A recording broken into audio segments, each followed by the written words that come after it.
If you were born in the 80s or 90s, you grew up in a world that doesn't exist anymore. You remember when friendship meant knocking on someone's door, not sending a text. When Saturday mornings were made for cartoons, not scrolling feeds.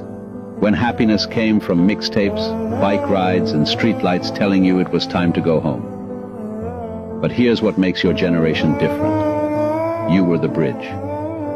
The last to know life without technology, and the first to grow up adapting to it. You lived through payphones and dial-up, and then watched the world transform into something faster, louder, and harder to escape.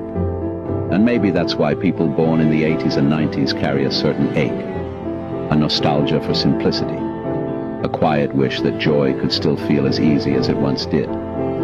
If that feels like you, it's because you carried two worlds inside you.